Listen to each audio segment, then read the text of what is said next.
Home prices in the Phoenix metro area are officially down. The Cromford Report is taking a look at some data related to that. So we're going to get into that today. Plus, last week the Fed cut the federal funds rate, but mortgage rates went up.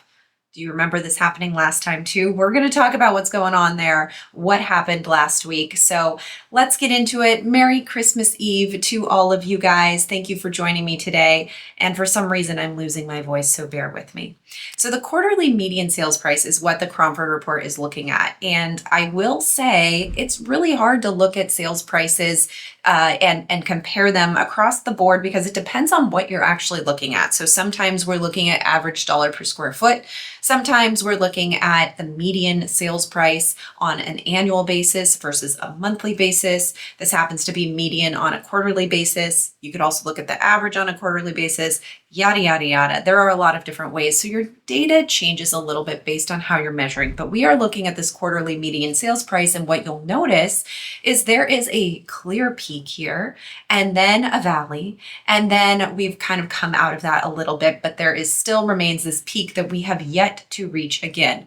What does that mean? Prices have come down from a peak in the recent years, right? So this is Q2 of 2022. This is when all of the music stopped in the real estate market and mortgage rates went up and everything kind of slammed to a halt. So we had reached this peak in price, and then prices came down on a quarterly basis as we're measuring this quarterly median sales price. They came up a little bit and now we're at 474. So I share all of this because I know sometimes it's hard to really track the flow of prices. And some people say, like, we need to see price adjustments. Prices haven't changed. Well, they have changed. They just haven't changed as much as a lot of people wanted them to. And some people say, we've already seen our correction. There's nothing left to come. And now you can see on this chart or this graph what that really looks like, what the change has been in this trend line. But of course, the Cromford Report is breaking this down and making some very good points that I wanted to share. So they're saying that at 474, where we're at today, compared to that peak that we saw, we're down 4%. That peak was 495 in Q2 of 2022. However, if you are, you're not taking into consideration a couple things when we're looking at just those numbers. They say the purchasing power of the US dollar has diminished significantly between Q2 of 2022 and Q4 of 2024 because of inflation. We all know that. So the 474 in Q4 is worth about the same as 439 in Q2 of 2022. Now, they're also saying that seller concessions to the buyers have increased dramatically between Q2 of 2022 and Q4 of 2024. We know that. We've looked at seller concessions. There are many, many, many transactions out there adding in seller concessions, and that's not taken into account with the sales price. So if we include the data that we know about that, they're saying they apply to almost 4 times as many transactions, and the median value has increased from $3,500 to $10,000 per transaction in terms of concessions, meaning that the seller is crediting that amount to the buyer, right? So essentially taking away from the seller's net, but it's not coming out of the sales price. They're putting that money forward in the closing costs. Allowing for inflation considerations, today's median home sale price in Maricopa County is actually 12% lower than the median home price in Q2 of 2022. So they're saying this is a smaller decline than what we're seeing in Pinal County. So there's a little bit of difference, throughout the broader metro area. But as we're looking specifically at Maricopa County, if we're looking at these true numbers, there has been a 12% decline in home prices since that peak that we saw in Q2 of 2022. So if you are a home buyer who bought after 2022 or after Q2 that year, congrats to you. You bought at a lower price than the peak. If you bought around that time, then that's the harsh reality. You did buy at the peak. But we're really not that far off from it. We haven't seen a huge correction. But for those who feel like prices really needed to correct, we have seen an adjustment. So depending on where you're at on the spectrum here, you have the numbers in front of you. You can see these trend lines, and I think it's helpful to see that we have indeed come down in home prices, just maybe not as far as many people would have wanted. That said, we have a new year ahead of us, and who knows what is in store for us next year. Now, this article from Redfin is talking about how there's more sellers listing their homes, hoping to cash in on high prices and demand from buyers. And we've been talking about the number of listings in the Phoenix area. We're going to check on that too, but we're seeing a lot of that here too in terms of new listings hitting the market. It says new listings for homes for sale are up 7.6%, which is the biggest year-over-year increase since June. This is based on data for the 4 weeks ending December 15th. So this is a couple weeks old as we're looking at this, but still stands true, I think, for the overall real estate market. So this is on a national scale. Several reasons more sellers are putting their homes on the market. Home prices are high, they're saying. Home sale price is up 6% year over year. Consumer confidence, we talked about that a few weeks ago, rose to a 16-month high after November's election. The latest demand signals show it's continuing to strengthen. They're saying the home buyer demand index that Redfin measures is up 9% year over year, sitting near its highest level since August of 2023.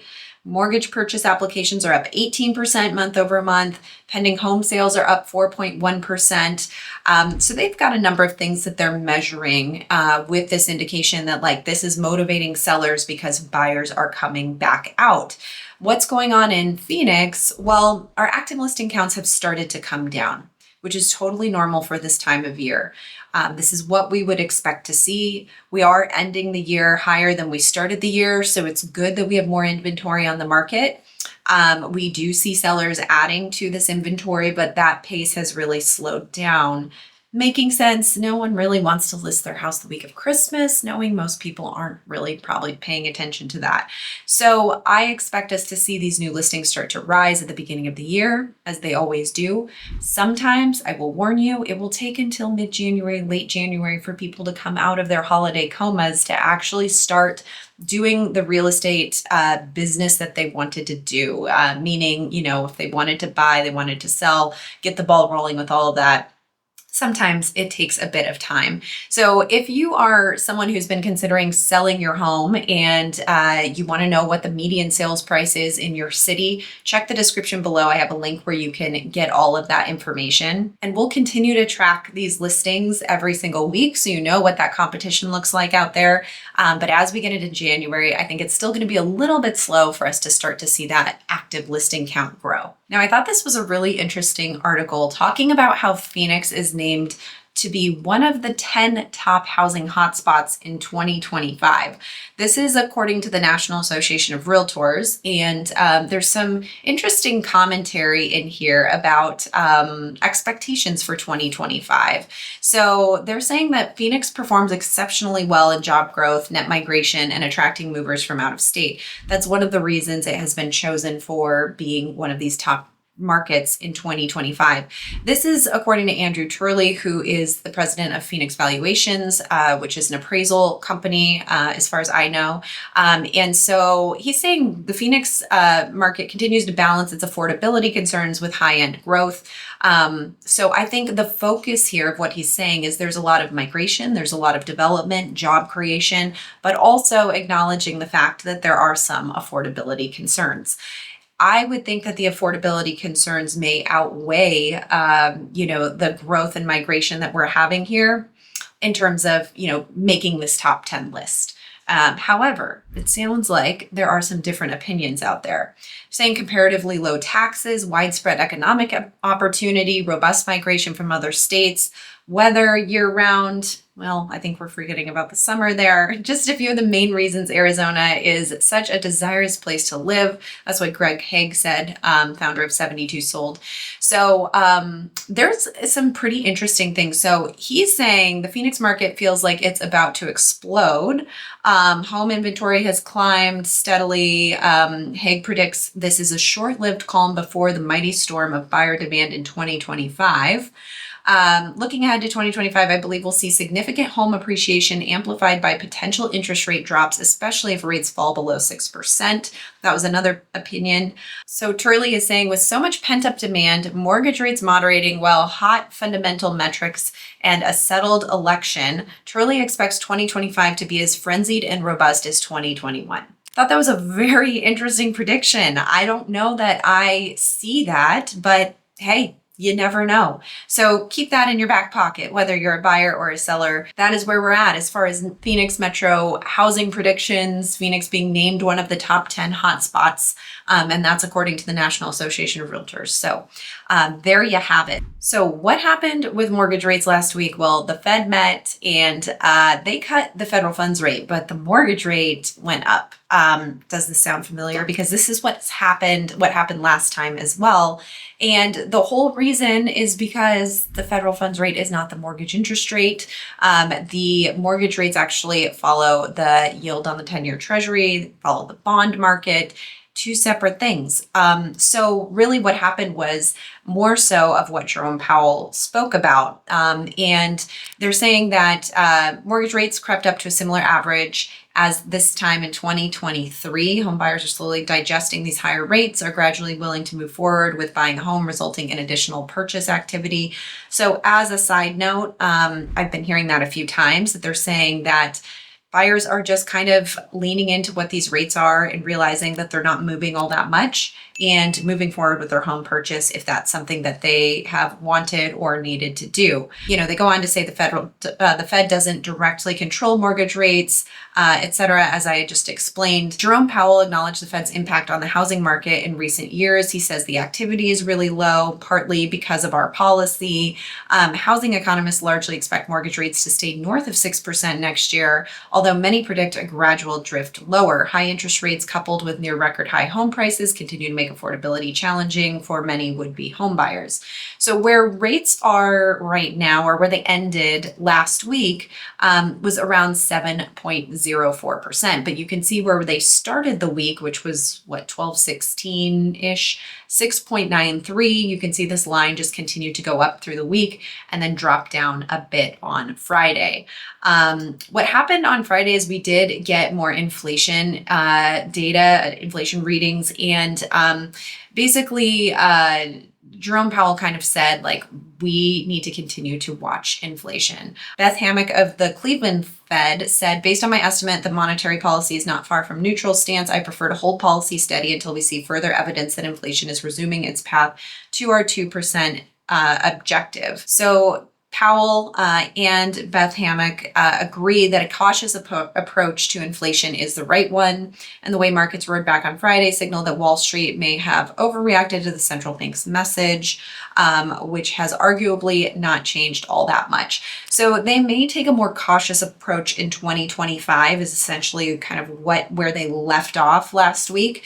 And based on that commentary, the markets reacted, mortgage rates ended up where they're at. Now, again, if you want to try to avoid today's mortgage rates, but still finance, you do have that opportunity to find a home with an assumable mortgage. It's not an easy process, but my team has been helping a few buyers with this process recently. Check the description below because I have a brand new downloadable guide to teach you all of the things you need to know about getting an assumable mortgage and how that process works. Okay, what's going on in Phoenix as far as the CMI? We check this every week. This is the Cromford report. This is the Cromford Market Index, 88.5, still in a buyer's market, just ever so slightly.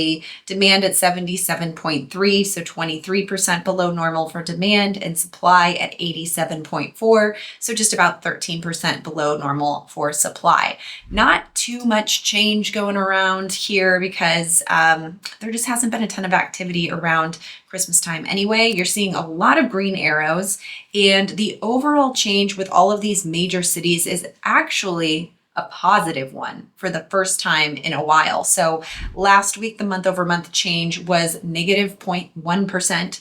This week, the month over month change is positive 2.9%. So the majority of these cities actually moved in a direction favorable for sellers again. So we'll have to see what happens. Again, I think over the next few weeks, it's just going to be a little bit of blah, not too much going on. as we get into January, we'll see how this changes. Now, I did talk about the contract ratio heat map becoming cold a few weeks ago, and we are still in a cold market. In fact, we're at 29.9. You'll notice that we lost one of the warmer zip codes that was in Glendale. That went back to being more of a balanced or cold zip code there. We only have a couple that are yellow: Tolleson, which is 85353, and Tempe 85284. Both of those a little bit warmer, but everything else is kind of in that balanced warm market or a cold market. So homeowners, if you're thinking about selling, want to know what that median sales price is, check the description below. Buyers, I have that assumable mortgage guide for you that is brand new, should give you a ton of great information. And hey, real estate agents out there, I know some of you are watching this video. I just want to share that we are adding to our team. So if you have any interest joining our team, send us an email, let us know that you're interested, and we would love to chat with you from there. I hope everyone has a great Christmas, and I will see you next week.